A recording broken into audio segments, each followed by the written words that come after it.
So Nintendo Switch 2 has finally arrived and it's breaking all sorts of sales records. Or so I'm told. I'm also told that it's all kinds of amazing and stuff. I'll just have to take your word for it. Yeah, I didn't buy one. Pricing threw me off and not even Mario Kart could suck me in. What about Donkey Kong, you ask? Well, I prefer my Kongs to be nice, simple, 2D, and with loads of pepper spray up the rump roast. Now, I've said this before, but I've never been a buy-at-launch sort of guy. I always prefer to wait a year or so when the library of games are a little more realized, and also when prices would have calmed down by then. Good luck with that one, by the way. But I can't tell you what would have sold me on Switch 2 from day one. A very simple trick that Nintendo could have implemented right out of the old Sega playbook. And that is, if you were to get a Nintendo Switch 2 with Mario Kart, you get Sonic 2 absolutely free.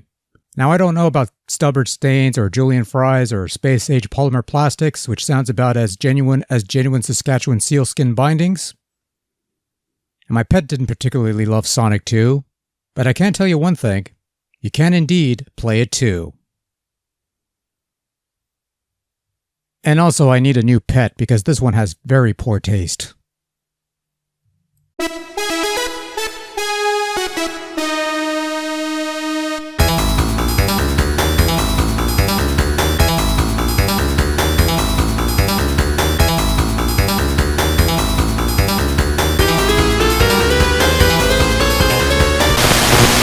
Yes, it's been 6 years and 518 reviews since we first sampled Sonic 1 on this channel, to celebrate an anniversary of some sort.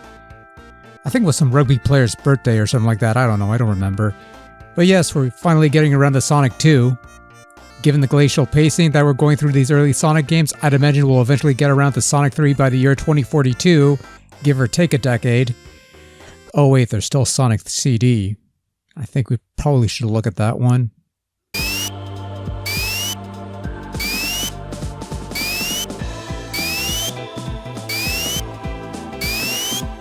Actually, you know what? Never mind. I'm not that anxious to get through that. But to be fair, though, is there really anything left to say? I mean, let's get the basics out of the way, just so we've gotten through them. Sonic the Hedgehog 2, released in 1992 for Sega Genesis, courtesy of the Sega Technical Institute. 10 new zones to explore, each with 1 or 2 acts apiece. A new sidekick in the form of Miles Tails Prower. 2-player split-screen mode, half-pipe special stages, Supersonic, Spin Dash. Basically, Sonic 2 does what another blue guy on another platform did years ago with his own sequel. Did everything the first game did and made it better.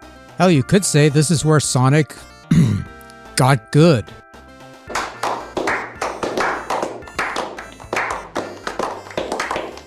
I mean, look, Sonic 1 is fine and all, classic game and all that, but then everything else came along that just did it better. That's pretty much Sonic 2 in a nutshell. Blast processing gimmick or not, Sonic 2 gave you that taste of speed that was only teased in Sonic 1, which then hit you with a fair chunk of traditional side-scrolling platforming with a somewhat slippery hero. And make no mistake of it, Sonic 2 also has its share of traditional side-scrolling platforming bits, but there's also lots of instances where you could just speed through a zone and just have a ball with it, and fuck it, that's what won me over with this one. Also, no Labyrinth Zone in Sonic 2. And that makes it better because fuck Labyrinth Zone. So Sonic 2 gives you 10 zones to play through, most of which are divided up into 2 acts, but a couple only have 1 and 1 even has 3. Does this mean anything in the long run? No.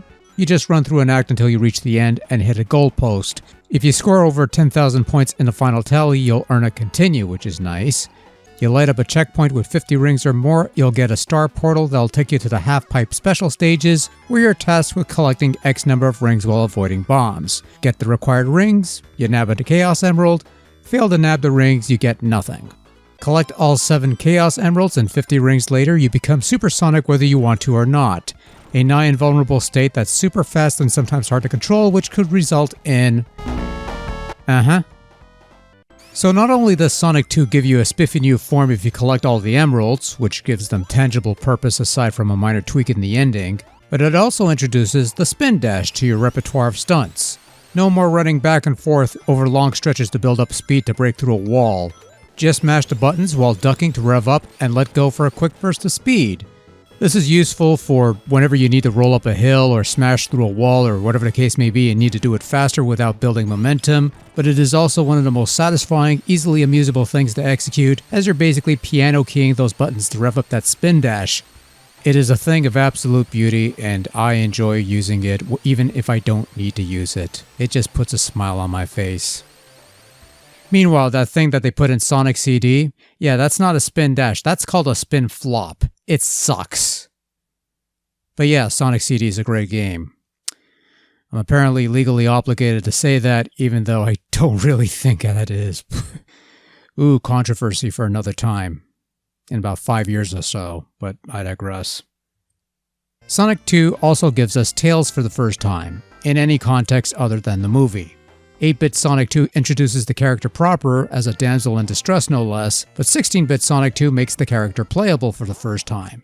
Tails by default tags along with Sonic as a computer-controlled character who follows you around, and even if you leave him behind, he'll eventually catch up because he can fly and shit. But wait! You can also choose to play as Tails 2 as a solo player, and he's just Player 2 Sonic. You can't fly on command. They didn't implement that feature until Sonic 3.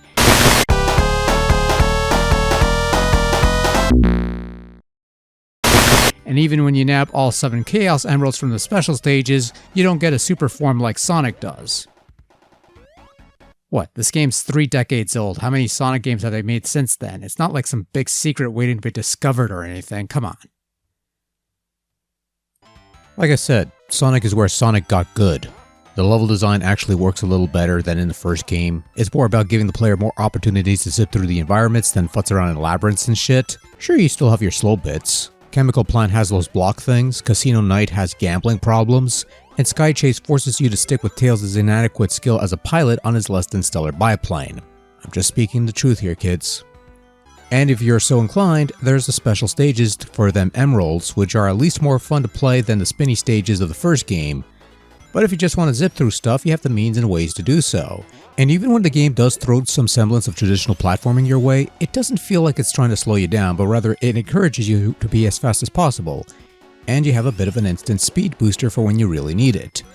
Your power-ups remain the same from the previous game. Speed shoes for fast speed, one-hit shield protection with a nicer looking shield quite honestly, some rings and one-ups.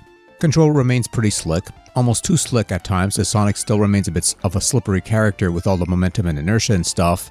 Super Sonic is worse, he's almost too fast to a fault and you kinda wish that you could, not collect 50 rings or more so it doesn't trigger the transformation automatically. But that aside, you want speed, you got fucking speed, and it's almost joyous at times. Just try not to drown, get crushed, or run off a pit or something. Yep. As far as Tails is concerned, he kinda helps as an AI companion, more so during the actual levels than the special stages where he can be a bit of a hindrance. If you got a second player around, they could take control of Tails during the single player and be a much better help. That's probably the best role for Tails here as far as the one-player mode is concerned because there's no reason to play as Tails alone. You can't fly, you don't have a super form, and Tails just looks at you bored when he's idle.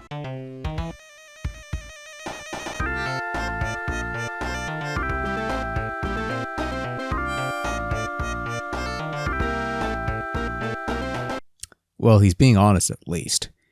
So on the surface, there's not much of a difference in the visual styles of Sonic 2 over Sonic 1. It's like old school Mega Man, where you keep some of the basic components as is, everything built around those components are brand new. So you have more or less the same Sonic sprite from the previous game, except he has a nicer shade of blue this time around and a much cooler idle animation. They redid the shield effect, which I like better than the Sonic 1 shield, but generally speaking, Sonic 2 is generally a much more colorful and vibrant game, due primarily to the varied zones you get to travel through. Casino Night's a trip, Chemical Plant, Aquatic Ruins, even the old oil field zone. The robot critters you fight are a lot more creative, as are the contraptions that Dr. Eggnik controls. And the half-pipe special stage was a neat little visual trick for its day, and something I could appreciate, even if today it looks a bit quaint due to the choppy frame rate, but whatever, it's cool. And the remaster version actually makes it a little better, and worse with the pop-up too, but whatever, there's some things you can't fix, but whatever. So Sonic 1 had so-so music. Yes, blasphemy, I'm sure. It had some iconic melodies, sure, but it also had some rather ho-hum pieces. Labyrinth Zone can go fuck itself.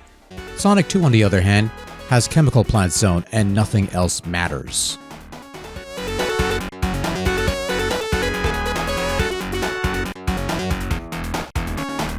Also, I'll take Emerald Hill over Green Hill. Casino Night is a jaunty little jingle. Hilltop Zone is nice and soothing, which betrays the dickish nature of some of its bits. Death Egg's the only real lame song, but you're only playing 5 seconds of that before Mecha Sonic comes in. You've got more great tunes in this one game than you do bad ones, and when playing the 2-player mode, the 3 stages have their own unique music tracks that, well, they used one for that Hidden Palace Zone or something for the remake, and, yeah. Oh, and they reused the sound effects from the first game. Nothing wrong with that. They still work, even generations later. I guess. Go figure. So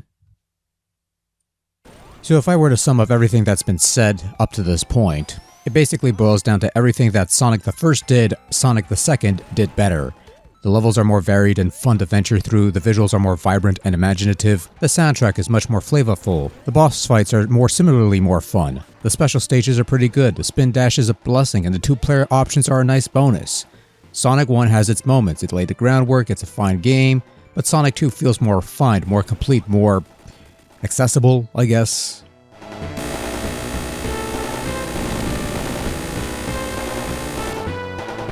Everything you need to know about the game you'll figure out in the first act, and you'll either get into it or you won't. It doesn't start you slow, it doesn't bog you with unnecessary story bits, and you certainly don't need lock-on technology to get a complete package.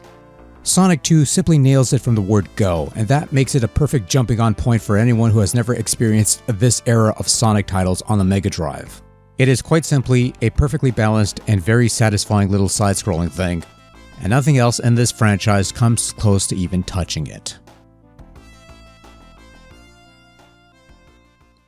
That's one can of worms I'm never going to close. Bye. Well, okay, one last bit before we go. You have different flavors of Sonic 2 to sample these days.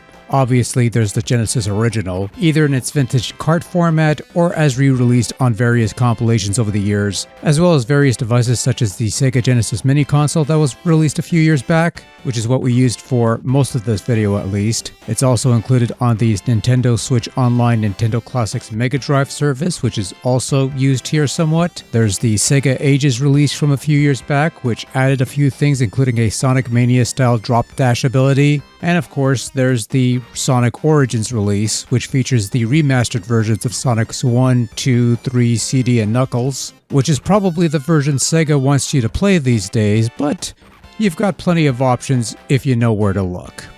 And look you should, because Sonic 2 is great.